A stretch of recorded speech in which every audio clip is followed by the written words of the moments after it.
안녕하세요. 소아과 의사로 일하고 있는 여자입니다. 직업이 직업인지라 저는 하루 대부분을 아픈 아이들과 씨름하면서 보내고 있어요. 요즘엔 자식들을 너무 아끼는 부모님들 때문에 힘든 순간이 찾아올 때도 있답니다. 정말 자식을 아낀다면 오히려 옳고 그름을 제대로 알려줘야 좋은 거 아닐까요?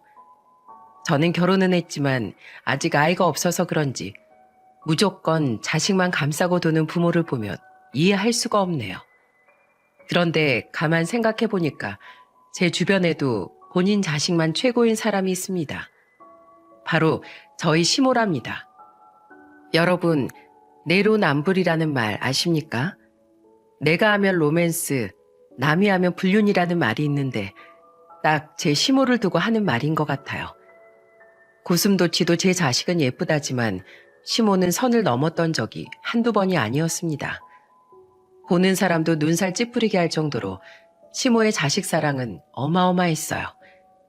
지금부터 제 사연을 들어보시면 두 귀로 직접 들으시고도 믿기 힘들 만큼 충격적인 사연을 듣게 되실 겁니다. 다들 제가 시모와 힘들었다고 말하면 소아과에서 일하는 게 더 힘들지 않냐고 물어보고는 합니다. 물론 소아과에서 일하는 것도 만만치 않은 일이죠. 사실 제가 의사가 된 이유가 세상에 하나뿐인 언니 때문이기도 했어요. 저희 언니는 뇌성마비 판정을 받고 어릴 때부터 남들과 다른 인생을 살아야만 했거든요.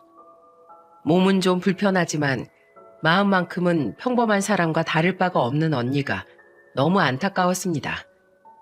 휠체어를 타고 다니긴 했지만 지능은 일반 사람과 다를 게 없었거든요. 그런데 학창 시절 언니와 같이 집에 가다 보면 이상한 소리를 듣기도 했습니다. 한 번은 술에 취한 아저씨가 언니를 보면서 막 손가락질까지 하면서 소리쳤던 적도 있었어요. 에이씨, 재수없게? 야, 혼자서 길에 전세 냈어? 너 때문에 사람이 못 지나가잖아. 당장 저리 안 꺼져? 그때 술에 취한 아저씨가 언니를 보고 화를 내기 시작한 겁니다. 휠체어를 타고 있던 언니는 겁에 질린 채 앉아 있었고 저는 어디서 나온 용기인지 언니를 등 뒤에 숨기고 서서 아저씨를 보고 소리쳤습니다. 여기 길이 얼마나 넓은데 우리 언니가 길을 막는다는 거예요? 아저씨 그렇게 뚱뚱해요? 우리 언니가 길을 언제 막았어요? 뭐야? 넌 뭔데 어른한테 대들어?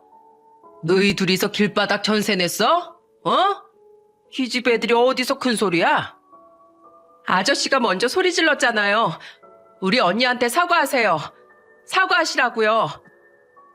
중학생 교복을 입고 소리를 지르니까 주변에서 구경하는 사람들이 하나둘 몰려들기 시작했어요. 그러자 그 아저씨도 민망했는지 더듬거리는 목소리로 저한테 말했어요. 뭐야? 에이씨. 어디 가세요? 사과하고 가세요.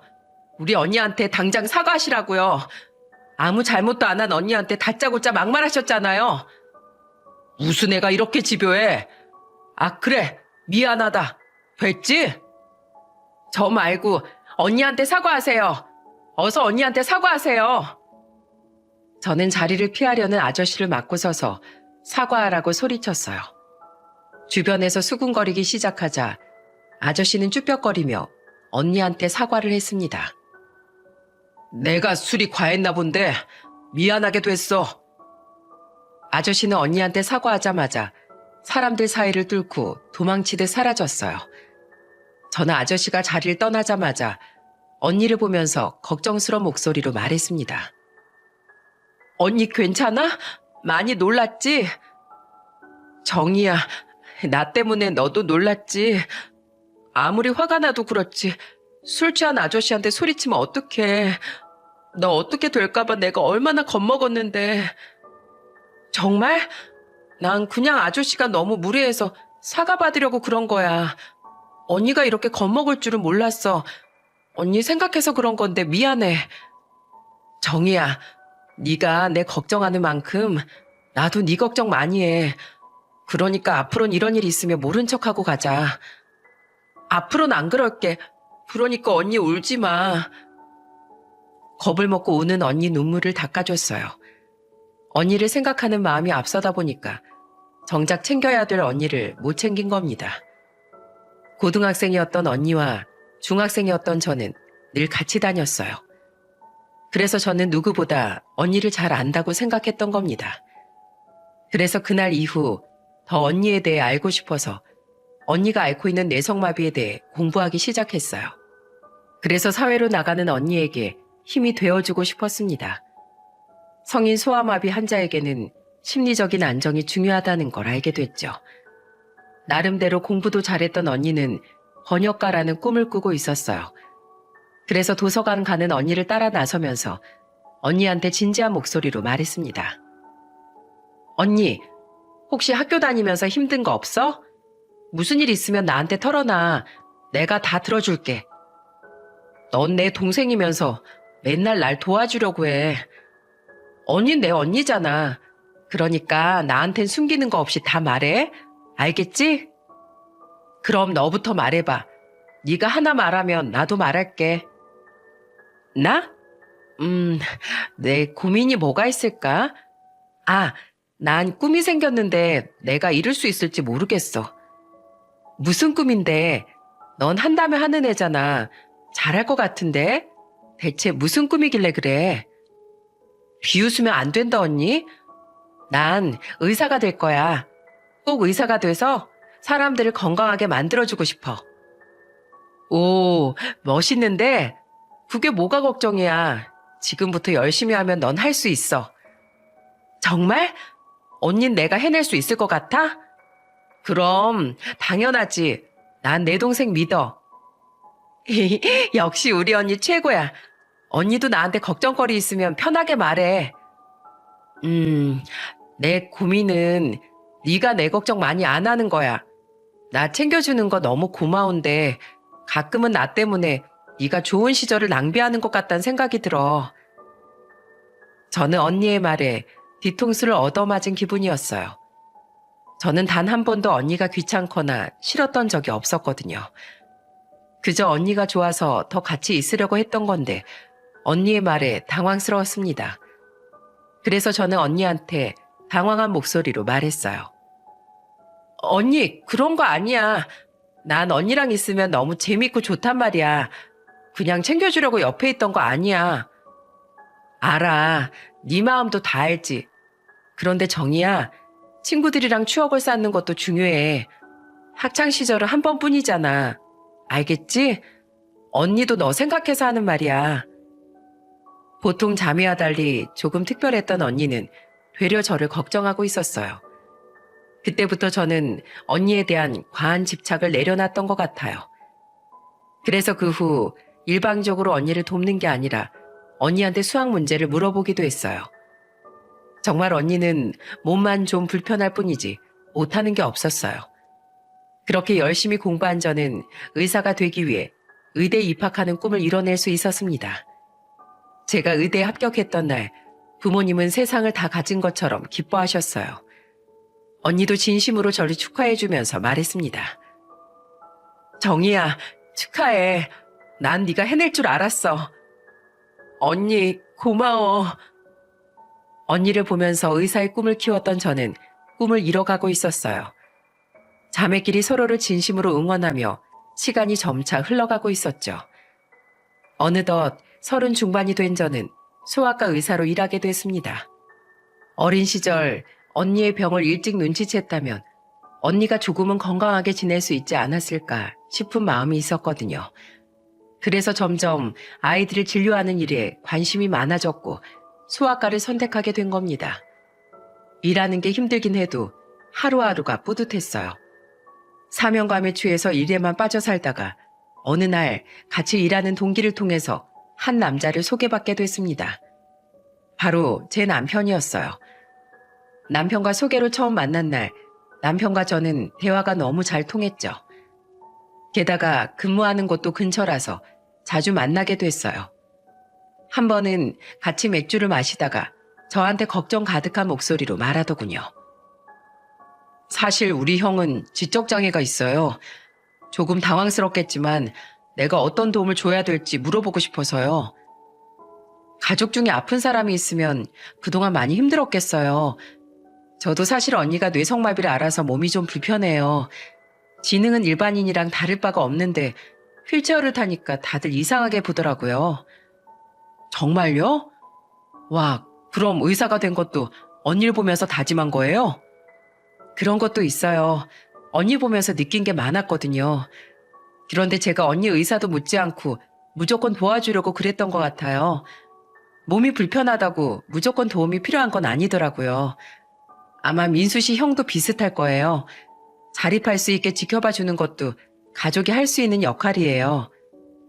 한 번도 그런 생각은 안 해봤던 것 같네요. 당연하게 형을 도와줘야 된다고 생각했거든요. 그리고 형한텐 제 도움이 꼭 필요할 거라고 믿었는데 제가 또 이렇게 배워가네요. 제가 느꼈던 걸 남편한테 넌지시 말해줬고 남편은 너무 고마워했어요. 그리고 며칠 뒤 남편은 저한테 진심으로 기쁜 목소리로 저한테 말했어요. 정희 씨 말 듣고 형이랑 거리를 좀 뒀더니 형이 스스로 해보려고 노력하는 것 같아요. 한 번도 생각해 본 적 없던 건데 짚어줘서 고마워요. 저도 예전에 몰랐어요. 그런데 언니 보면서 느낀 게 하나 있어요. 세상에 무조건 도움이 필요한 사람은 없다는 거예요. 누구나 다 생각하고 판단할 수 있는 사람이잖아요. 다 똑같은 사람이에요. 그때 저는 남편과 아픔이 있는 가족에 대해 이야기하는 게 너무 편했어요. 서로 편견 없이 서로에 대해 속 시원하게 털어놓을 수 있는 게 참 좋았습니다. 비슷한 고민이 있어서 그런지 대화가 너무 잘 통하더라고요. 그래서 저는 남편과 자연스럽게 연인으로 발전하게 됐습니다. 병원에서 일만 하던 제가 연애하니까 언니가 몹시 궁금해했어요. 그래서 저는 남자친구를 7개월 정도 만났을 때 제일 먼저 언니한테 소개시켜줬습니다.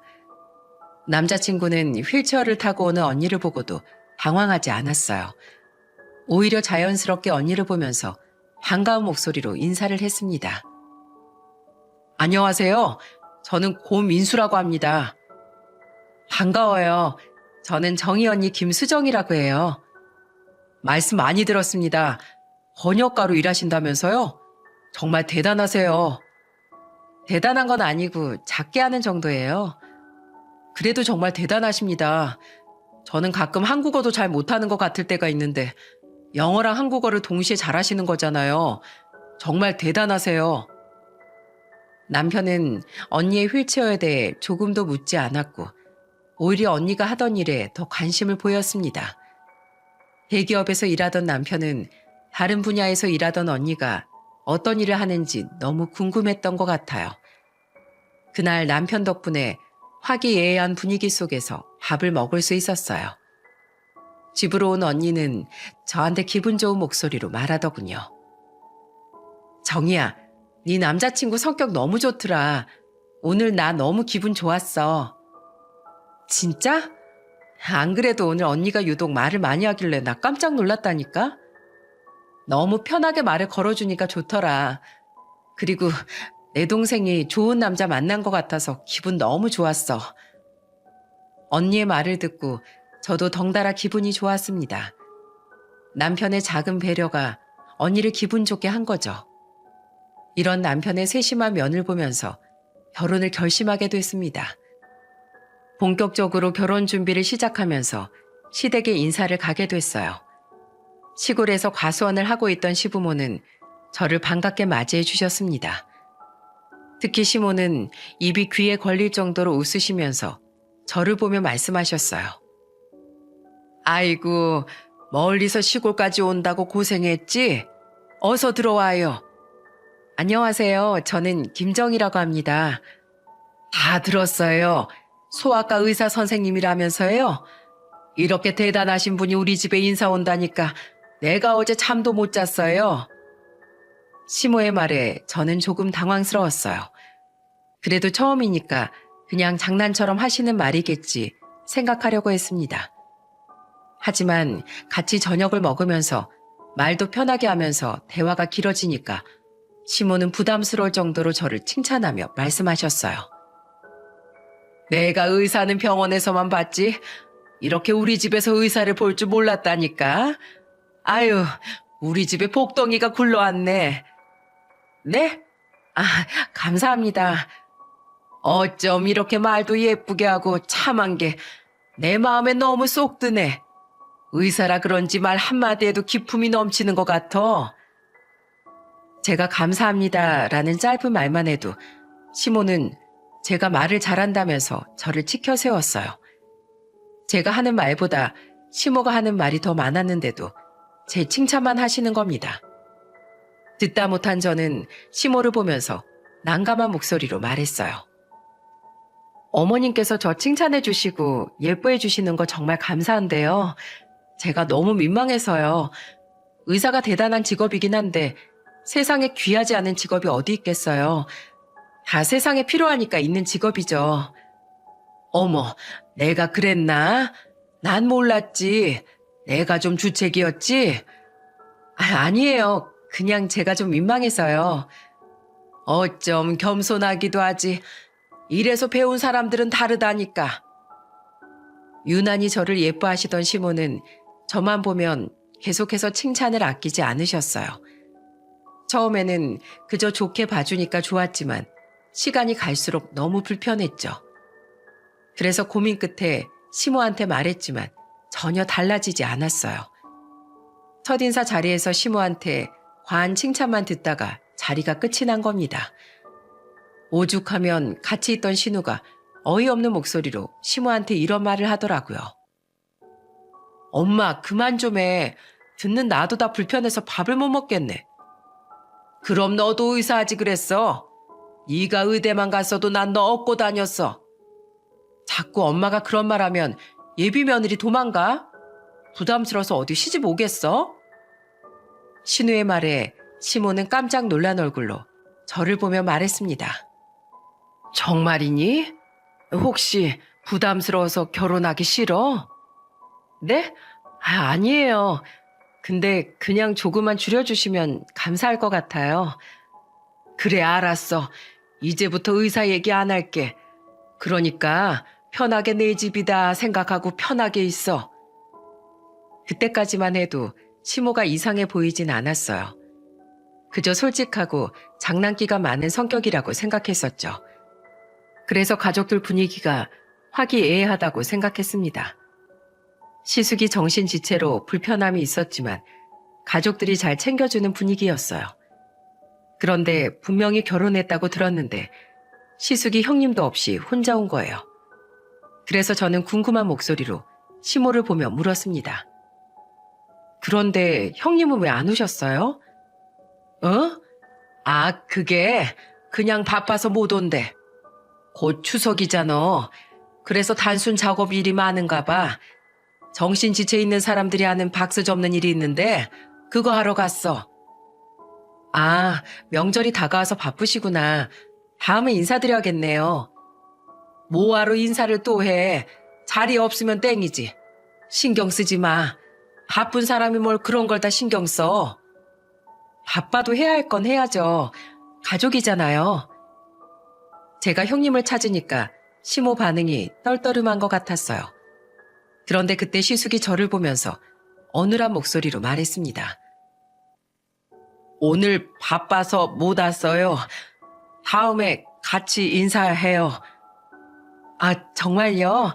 다음에 기회 되면 꼭 한번 같이 봐요. 시숙의 말에 저는 기쁜 목소리로 말했어요. 시숙은 정신지체가 있어서 말투는 조금 어눌했지만 생활하는 데 큰 불편함은 없었습니다. 그래도 지능이 조금 떨어지는 병이다 보니까 일상에 지장이 좀 있는 편이긴 했어요. 그런데 형님도 시숙과 같은 병을 앓고 있어서 서로 의지를 많이 하는 것 같았습니다. 그때만 해도 저는 시댁에서 어떤 일이 벌어지는지 알지 못했어요. 그렇게 아무것도 모르고 저는 남편과 양가의 축복 속에 행복한 결혼식을 올렸습니다. 그 이후 저와 남편은 경기도에서 신혼살림을 시작했어요. 그리고 결혼 후 2달쯤 지났을 때 저는 시댁에서 깜짝 놀랄 광경을 보게 됐습니다. 그때 시모는 형님한테 화를 내면서 소리치셨어요. 내가 너한테 어려운 거 시켰어? 왜 그렇게 말귀를 못 알아쳐먹어? 내가 분명히 빨래부터 널라고 했지, 어? 그런데 빨래 널어놓지도 않고 마당에서 그렇게 민기적거리고 있으면 어떡해? 세탁기 안에서 빨래 다 구겨졌겠네. 어머님이 쓰레기 버리라고 해서 분리수거하고 있었어요. 뭐? 아유, 속 터져 정말. 말도 제대로 못하면서 뭘 하겠다는 거야?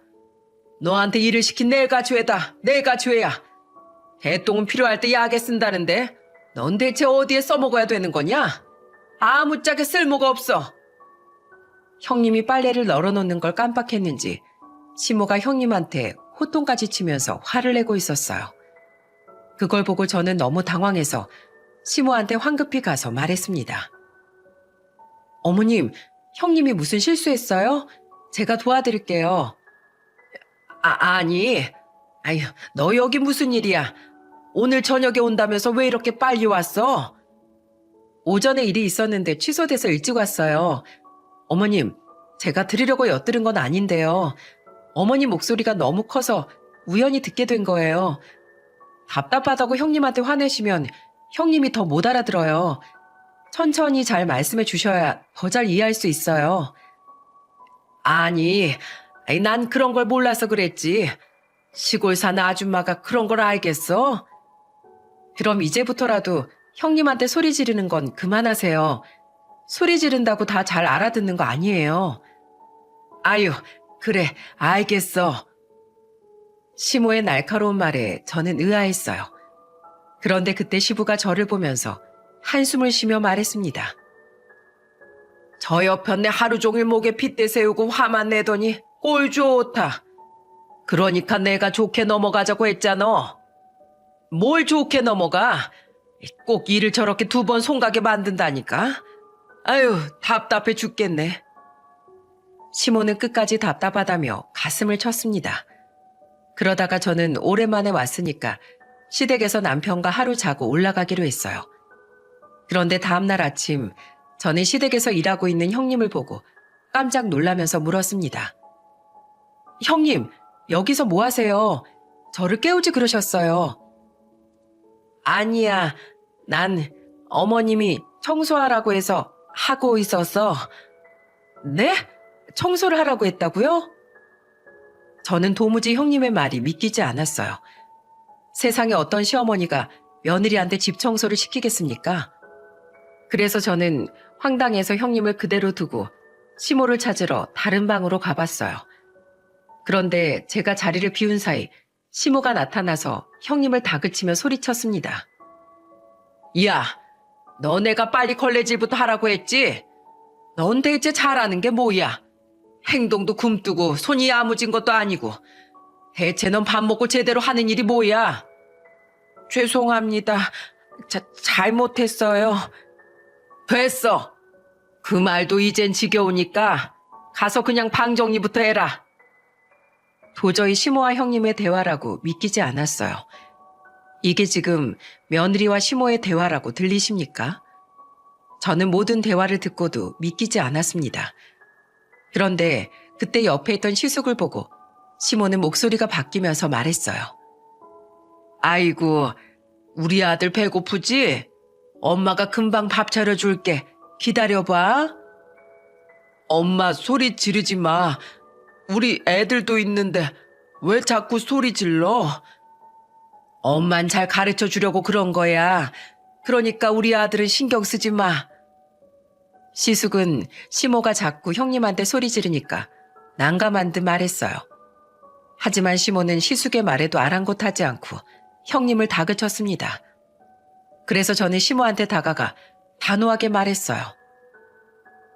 어머님, 형님한테 왜 그러세요? 지금 아침 7시예요. 그게 뭐, 원래 일꾼들이 일찍 일어나야지. 일꾼이라뇨. 형님은 일꾼이 아니라 며느리예요. 형님도 귀한 딸이라고요. 귀한 딸 같은 소리 하고 있네. 네 형님은 아버지도 일찍 돌아가셔서 엄마 손에 컸어. 그뿐인 줄 알아? 네 형님이 저렇게 아픈 게 자기 엄마 닮아서 그런 거라니까. 제 엄마도 쟤랑 상태가 똑같아. 어머님, 그만 좀 하세요. 왜 자꾸 형님을 무시하세요? 형님도 사람이에요. 말 좀 어느라고 행동 좀 이상하다고 다 이렇게 무시해도 되는 사람인 줄 아세요? 엄연히 형님네 가족도 어머님이랑 사돈관계잖아요. 말 하나도 조심히 하셔야죠. 내가 오죽했으면 이러겠어? 넌 왜 앞뒤 상황도 모르면서 나한테 화를 내? 난 그냥 내 아들이 생활하는데 불편하니까 잘 챙기라고 말해준 것뿐이야. 말도 안 되는 소리 하지 마세요. 부부는 서로 의지하는 사이지 누가 누굴 돕는 게 아니라고요. 자꾸 이러시면 저 아예 시댁 안 올 거예요? 아이고, 알겠어. 내가 그만하마. 시모는 제가 시댁에 안 온다고 하니까 그제서야 그만하겠다고 하셨어요. 그때 시모는 제가 시댁에 오면 동네 사람들한테 의사 며느리 왔다면서 자랑하는 게 낙이었거든요. 그래서 저는 시댁에 안 오겠다고 말했던 거예요. 그때 저는 형님한테 가서 위로하면서 말했습니다. 형님, 아침부터 피곤하지 않으세요? 가서 좀 쉬세요. 뒷정리는 제가 할게요. 아니야. 괜찮아. 어머님이 남편 옷부터 다려 놓으라고 했어. 네? 무슨 옷을 다려요? 어디 격식 있는 자리 가는 것도 아닌데 그러지 마세요, 형님. 아니야. 안 하면 어머님이 나한테 소리 질러. 막 바보냐. 이렇게 소리치고 욕도 해. 정말요? 형님, 화내면 그냥 듣고 있지 말고 그러지 말라고 하세요. 형님은 아주버님 챙겨주는 사람이 아니에요. 그러니까 아닌 건 아니라고 의견을 꼭 말하셔야 해요. 고마워. 아무도 내 편이 없었어. 형님이 울면서 말하는데 괜히 제 마음이 아팠습니다. 그래서 저는 형님한테 시모가 부당한 일을 시키면 꼭 의사 표현을 하라고 했어요. 시댁에서 시모의 실체를 본 저는 찝찝한 마음으로 집으로 돌아와야만 했습니다. 그러다가 저는 해가 바뀌면서 신년 인사를 드리러 또 시댁으로 향했어요. 그런데 시댁으로 가자 시모가 반가운 얼굴로 저한테 웃으면서 말했습니다. 먼 길 온다고 힘들었지? 어서 와서 앉아. 저녁에 마당에서 고기 구워 먹으려고 내가 고기도 많이 사다 놨어. 정말요? 와, 너무 맛있겠어요. 제가 뭐 도와드릴 건 없어요? 식구들 다 모이면 할 것도 많으시잖아요. 아유, 됐어. 계속 일만 하다 왔으면서 뭘 또 돕겠다고 나서. 넌 그냥 앉아서 쉬어. 우리 집 둘째 며느린 편히 쉬고 있는 게 도와주는 거야. 아니에요. 저도 일 시켜주세요. 근데 형님은 어디 가셨어요? 글쎄, 어디 산책 갔나? 모르겠네. 제가 형님에 대해서 묻자 시모는 당황한 얼굴로 모르는 척했어요. 그래서 저는 정말 형님이 근처에 산책이라도 간 줄 알았죠. 하지만 곧이어 시댁에 들어오는 형님의 모습을 보고 깜짝 놀랐습니다. 형님 옷이 흙투성이인 채로 들어온 겁니다. 저는 너무 놀라서 형님을 보면서 물었어요. 형님, 옷이 그게 뭐예요? 어디서 넘어지셨어요? 어머님 비닐하우스에 가서 상추 뜯어왔어. 저녁에 같이 먹으려고 어머님이 가져오라고 했어. 네? 형님 혼자 간 거예요? 얼마 없다고 해서 그냥 갔어. 형님은 입으로는 얼마 없다고 했지만 형님이 이미 꽤 많은 양의 상추를 가지고 왔습니다. 그걸 보고 저는 기가 막혔어요. 그래서 시모한테 단호한 목소리로 물었습니다. 어머님, 비닐하우스 가서 더 가져와야 되는 거 없어요? 있으면 그냥 지금 제가 다녀올게요. 형님 옷 좀 보세요. 쟤 원래 그런 거 잘했어. 시골 사는 애라 그런지 상추 잘만 뜯어왔었는데 오늘따라 옷이 왜 저러나 모르겠네. 저도 손으로 하는 건 다 잘하니까 그냥 저 시키세요. 제가 그래도 형님보다 아랫사람인데 저도 일을 해야죠. 시모는 형님 옷이 왜 저러는지 모르겠다고 고개를 내저었어요. 저는 그때 시모한테 그냥 저한테 시키라고 했습니다. 그런데 식구들이 다 같이 집안에 있을 때도 시모는 형님한테 소리치면서 말씀하셨어요. 야, 내가 숟가락이랑 젓가락 이렇게 아무렇게나 두지 말라고 했지? 젓가락 방향 맞춰서 제대로 두라고. 넌 설거지도 제대로 못해? 죄송합니다. 잘못했습니다. 옆에 있는 사람이 민망할 정도로 시모가 형님한테 화를 내는 거예요. 그때 시부가 시모를 말리면서 말했어요. 그런 건 당신이 알 수도 있잖아. 손주들도 있는데 꼭 며느리한테 큰 소리를 쳐야겠어? 내가 얘한테 똑같은 소리 몇 번이나 하는지 알아? 그래도 말 좀 좋게 하라고. 좋게 말해도 다 알아들어. 자꾸 화를 내니까 얘가 기가 죽잖아. 시부는 시모를 다그치면서 말했습니다. 오죽하면 보다 못한 시부까지 나서서 말했겠습니까? 그만큼 시모가 형님한테 선을 넘는 말들을 하고 있었어요. 그런데 시부가 시모한테 한마디 하고 나니까 시모는 갑자기 전보다 더 형님한테 노골적으로 화를 내며 말했습니다. 형님이 좀 의자에 앉기라도 하려고 치면 시모는 형님을 보면서 다그치듯 말씀하셨어요. 너 비닐하우스 가서 대파 좀 뜯어와. 대파요? 냉장고에 있는데 냉장고에 있는 거 안 돼요? 너 지금 내 말에 토다는 거야? 싱싱한 거 먹을 거니까 가서 어여 뜯어와. 저는 설거지를 하고 있었기에 형님을 같이 따라갈 수는 없었어요. 결국 형님은 의자에 앉지도 못하고 바로 비닐하우스로 갔습니다. 그런데 형님이 대파를 뜯어오자마자 시모는 또다시 형님을 보면서 소리쳤어요. 가서 오이도 좀 따와. 오이요? 네, 어머님, 빨리 갔다 올게요. 한 번에 시킬 수도 있는 걸 누가 봐도 시모는 일부러 형님한테 나눠서 시키는 것 같았습니다. 처음엔 상추 따오라고 해서 형님이 상추를 따오면 또 가서 대파나 고추, 오이를 따오라고 계속 시키는 겁니다. 그때는 저도 이대로 지켜볼 수 없어서 시모를 말리면서 말했어요. 어머님, 형님한테 대체 왜 그러세요? 시키실 게 있으면 한 번에 시키세요. 나도 자꾸 까먹어서 그랬어. 우리 의사 며느리가 나 좀 이해해주라. 나이가 들면 다 나랑 비슷하잖아. 어머님, 형님한테 자꾸 그러시는 거 보기 안 좋아요. 그만하세요. 그래, 알겠어. 하여튼 우리 둘째 며느리 마음 씀씀이도 예쁘네. 시모는 제 말에 알겠다면서 맞장구를 쳤어요. 그리고 식구들은 다 같이 거실로 가서 앉았습니다. 그런데 그때 비닐하우스에 가려던 형님이 신발장에서 신발을 신으려다가 제 신발을 잘못 밟은 겁니다. 그걸 본 시모는 갑자기 형님한테 가서 소리치면서 형님의 뺨까지 쳤어요. 그러더니 시모는 형님을 보면서 악을 쓰면서 말씀하셨습니다. 짝! 누가 네 동서 구두를 밟어? 감히 우리 의사 며느리 구두를 밟고도 네가 무사할 줄 알았어? 내가 항상 조심해서 다니라고 했지? 왜 그렇게 너 마음에 드는 구석이 하나도 없어? 덜 떨어졌으면 조심성이라도 있던지. 하여튼 아무짝에도 쓸모가 없다니까. 아이고, 이걸 어째. 둘째야 미안하다. 내가 며느리 교육을 잘못 시켰지 뭐냐.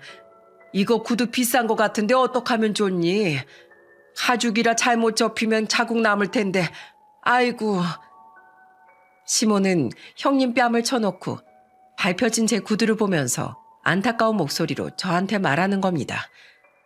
아무렇지 않게 신발 걱정하는 시모를 보고 기가 막혔어요. 그래서 저는 바로 시모한테 소리를 지르면서 말했습니다. 어머님, 신발이 뭐라고 왜 화를 내세요? 세상에 사람 나고 신발 난 거잖아요. 신발이 뭐가 중요하다고 화를 내세요? 형님이 아주버님한테 얼마나 잘하는 줄 아세요? 사람이 그러면 안 되는 거죠. 저는 이런 식이면 어머니 가족으로 인정 못해요. 어머님도 한번 차별 당해보세요. 뭐야? 너 지금 날 협박하는 거냐? 네, 어머님도 형님처럼 똑같이 당해보세요. 그동안 형님이 얼마나 힘들었을지 직접 겪어보시라고요. 저는 그날 너무 화가 나서 시모한테 소리쳤어요. 남편도 그런 저를 다 이해해줬습니다. 그리고 제 옆에서 시모를 보고 단호한 목소리로 말했어요. 엄마, 형수님도 사람이에요. 엄마가 계속 몰아세우면 상처받는 사람이라고요. 아내랑 형수가 엄마 용서할 때까지 저도 엄마 안 볼 거예요. 뭐? 내가 너한테 어떻게 했는데 너까지 이래? 그러니까 그만하라고 부탁했을 때 그만하셨어야죠. 결국 그날 시모가 형님 뺨을 때리면서 가족들은 시모를 외면하기 시작했습니다. 그때 저는 일부러 시모가 보는 앞에서 형님만 감싸고 돌기 시작했어요. 시댁과 형님 집은 엄청 가까웠기 때문에 일부러 시모가 보란 듯 형님 팔짱을 끼면서 큰 소리로 말했습니다. 형님, 우리 백화점 가요. 백화점? 난 살 게 없어. 에이, 백화점은 살 거 없어도 일단 가보면 살 게 생긴다니까요. 그러니까 저랑 같이 가요. 저는 어리둥절한 형님과 팔짱을 낀 채 백화점으로 갔어요. 그리고 저는 백화점으로 가서 제가 평소에 쓰던 화장품을 형님한테 선물했어요. 형님은 제가 준 선물을 받고 아이처럼 기뻐하더라고요. 그리고 저는 시부 선물까지 사서 일부러 시댁으로 형님과 조카들까지 데리고 갔습니다. 그리고 그 자리에서 시부한테 선물을 건네면서 말했습니다. 아버님, 이거 받으세요. 저번에 보니까 신발이 많이 다르셨길래 준비해봤어요. 미리 사이즈 알아간 거라서 아마 딱 맞으실 거예요. 뭐하러 내 신발을 다 샀어? 시골 늙은이가 멋부릴 일이 뭐가 있다고. 의사 며느리 보셨는데 이제는 멋도 좀 부리셔야죠. 저는 시부한테 일부러 의사 며느리를 강조하면서 말했습니다. 그러자 옆에 있던 시모가 놀란 목소리로 저를 보며 말씀하셨어요. 나는 내가 그동안 너한테 얼마나 잘했는데 왜 내 거는 없어? 나도 친구들한테 의사 며느리 본 거 자랑 좀 해야지. 제가 왜 어머님 선물을 준비해야 되죠? 저 지금 어머님 차별하는 거예요. 뭐야? 제 말에 화를 내는 시모를 무시한 채 저는 형님을 부르면서 말했습니다. 형님, 이거 얼마 안 되는데 조카들 용돈이에요. 50만 원 정도 넣었는데 애들 주세요. 이게 뭐야? 아유, 괜찮아. 애들 어려서 돈 필요 없어. 아니에요. 요즘 애들은 용돈이 있어야 친구들이랑도 놀아요. 그러니까 꼭 챙겨주세요. 저는 형님한테 조카들 용돈까지 챙겨줬어요. 그러자 시모는 노발대발하면서 저한테 소리치면서 말씀하셨습니다. 너 이런 식으로 계속 사람 차별할 거야? 네. 어머님이 형님을 차별하니까 저도 똑같이 하는 거예요. 형님 뺨 때리시고 아직도 사과 안 하셨죠? 왜 사과 안 하세요? 형님 무시하시니까 사과도 안 하시는 거잖아요. 됐다. 나도 더럽고 치사해서 안 받을 거야. 네, 그러실 줄 알고 일부러 준비 안 했어요. 제가 세게 나가자 시모는 기가 막힌다는 표정으로 저를 쳐다봤어요. 저는 여기서 멈출 수가 없었습니다. 그래서 한 달 뒤 일부러 형님과 같이 제주도 여행 가는 일정을 잡았어요. 그리고 가족들이 다 같이 있는 대화방에다가 형님과 여행 중인 사진을 보냈습니다. 일부러 형님이랑 옷도 맞춰 입고 같이 찍은 사진을 가족들 대화방에 계속 보냈어요. 시모는 분명히 제가 보낸 걸 읽었는데 답을 하지 않더군요. 그런데 여행이 끝나고 시모는 또 자기 선물만 없다는 걸 알고 또다시 형님한테 화를 냈습니다. 이 모자란 게 숫자도 못 세는 거야? 너 제주도까지 가서 왜 내 것만 안 사와? 그게 살 수가 없었어요. 왜? 왜 못 사는데? 괜히 형님한테 화내는 시모를 보고 저는 단호한 목소리로 말했어요. 제가 사지 말라고 했어요. 어머님 이렇게 화내실 게 뻔해서요. 아마 형님이 선물을 사왔어도 뭘 이런 걸 샀냐고 선물 고르는 안목도 없다고 화내셨을 거잖아요. 뭐야? 너 지금 나랑 해보자는 거냐? 해보자는 게 아니고요. 형님한테 사과해 주세요. 됐어. 어디 누가 이기나 한번 해봐. 시모는 정말 한번 해보자는 듯이 단호하게 소리쳤습니다. 그 후에도 한동안 시모와 티격태격거리면서 난리도 아니었어요. 그런데 어느 날 가족들이 다 모여있는데 시모가 형님을 보고 소리쳤습니다. 너 세탁소 가서 옷 찾아와. 네 시아버지 내일 모임 갈 때 입을 옷이야. 네, 금방 다녀올게요. 저는 허둥지둥 일어나는 형님을 잡고 시모를 보면서 단호하게 말했어요.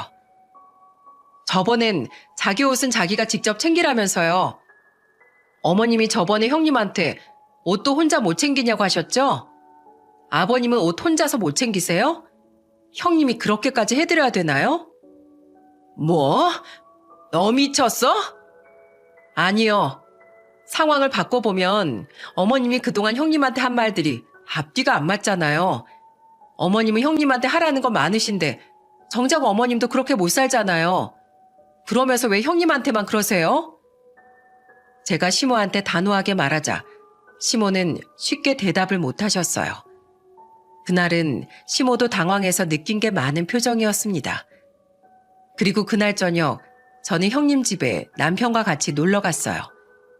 그런데 그때 형님이 생각지도 못한 놀라운 말을 내뱉었습니다. 동서 덕분에 어머님이 많이 변하셨어. 아예 안 그런 건 아니지만 예전 수준의 5분의 1밖에 날 안 괴롭혀. 그래도 많이 좋아지시니까 좀 기다리자. 어머님이 조금씩 변하고 계셔. 정말요? 형님, 보셨죠? 아닌 건 아니라고 분명하게 말해야 바뀌는 거예요. 잘 지내고 싶다고 무조건 맞춰주는 건 좋지 않아요. 알겠죠? 알겠어. 그러니까 동서도 어머님이랑 좀 풀어. 내가 너무 미안해. 형님은 그동안 저한테 고마우면서도 한편으로 많이 미안해했던 것 같았어요. 그래서 저는 형님을 생각해서 시모한테 먼저 손을 내밀었습니다. 저는 제 진심을 담아서 장문의 메시지를 시모에게 보냈어요. 어머님, 저 둘째 며느리입니다. 의사 며느리로 어머니께 예쁨도 많이 받았었는데 지금은 여러모로 어색한 사이가 됐네요. 저도 어머니께 예쁨 받고 싶지 이렇게 멀어지고 싶지 않았어요. 하지만 형님도 사람이고 인간이잖아요. 비록 형님이 우리와 다르다고 해서 화를 내고 막대하는 건 아니잖아요. 더 안아주고 보듬어주는 게 진정한 가족 아닌가요? 저는 어머님께 그런 모습을 바라고 있었어요. 어머님께서 진정한 가족으로 지낼 수 있을 때 그때 말씀해 주세요. 저는 항상 어머님을 기다리고 있습니다. 저는 어머님께 기다리고 있다고 문자를 남겼어요. 그리고 며칠 뒤 시모는 저한테 울면서 전화로 하소연하듯 말씀하셨습니다. 내가 정말 너한테 많은 걸 배우는구나. 내가 큰아들 키울 때 혼도 내고 엄하게 키웠어. 그래야 밖에서 실수 안 할 것 같았거든. 내가 평생 품고 살 수 없으니까 일부러 정신 차리라고 내 아들한테 더 엄하게 키웠던 거야. 그런데 내가 며느리도 자식이라고 생각했는지 너무 심했던 것 같다. 미안하다. 시집 와서 실망스러운 모습만 보였어. 아니에요, 어머님. 이렇게 다 말씀해 주셔서 감사해요. 그런데 어머님, 형님도 아주버님도 이젠 부모예요. 여전히 어머님 눈엔 물가에 내놓은 애 같아 보이겠지만 이제는 번듯한 가정을 꾸리고 사는 어른이잖아요. 그러니까 서로 존중해주면서 앞으로 나아가야죠. 내가 너무 몰랐어. 이렇게 알려줘서 고맙다. 내 눈에는 항상 도움이 필요한 애들 같아서 내가 늘 불안했어. 내가 너한테 많이 배우는구나. 정말 고맙고 미안하다. 시모는 그날 전화로 하염없이 눈물을 흘리셨어요. 저도 뇌성마비 언니가 있어서 시모가 어떤 마음이었을지 이해는 갔습니다. 하지만 평생 걱정하는 마음으로 전전긍긍 살 수는 없는 노릇 아닙니까? 전전긍긍하면서 살 바엔 그저 믿어주는 게 낫겠다고 생각했어요. 그래서 제가 언니를 전전긍긍 걱정하는 게 아니라 어려운 환경에도 한 걸음씩 나아가는 언니를 믿어주고 응원하는 마음으로 보는 걸 시모한테 알려주고 싶었어요. 그리고 저의 진심이 시모한테 닿았을 때부터 시모는 더 이상 형님을 괴롭히지 않았습니다. 정말 이 작은 변화가 집안 분위기를 확 바꿔놨어요. 그 후에 형님 생일이 있던 4월에는 시모가 형님이 좋아하는 음식들로 진수성찬을 차려주기까지 했습니다. 정말 대단한 변화 아닙니까? 그런데 그때 형님이 케이크 상자를 열다가 편지 봉투를 보면서 시모한테 물었습니다. 어머님, 이거 편지예요? 저한테 편지 써주셨어요? 넌 그런 걸 그렇게 말하면 어떡해. 나중에 너 혼자 있을 때 몰래 봐야지. 네, 어머님, 꼭 혼자 읽어볼게요. 형님은 시모한테 편지를 받고 아이처럼 기뻐했어요. 그 모습을 보니까 어찌나 보기 좋았는지 모릅니다. 그 후 저희 시댁에는 어떤 변화가 일어났는지 아십니까? 얼마 전에는 형님이 읍내에 새로 생긴 미용실에서 비싼 돈을 주고 파마했다는 걸 시모가 알게 된 거예요. 그때 시모가 형님을 데리고 그 미용실을 뒤엎으면서 소리쳤다고 했습니다. 누가 우리 며느리한테 바가지를 씌워? 나와. 누구든 우리 며느리한테 10원 한 장이라도 더 뜯어내기만 해봐. 내가 아주 가만 안 둘 줄 알아. 원장 나와. 그날 시모가 미용실로 찾아간 덕분에 형님은 바가지 쓴 금액을 다 받아낼 수 있었다고 했어요. 정말 든든하지 않습니까? 이제는 이렇게 시모가 엄마처럼 형님을 챙겨주고 계세요. 옛말에 친구는 선택할 수 있지만 가족은 선택할 수 없다는 말이 있어요.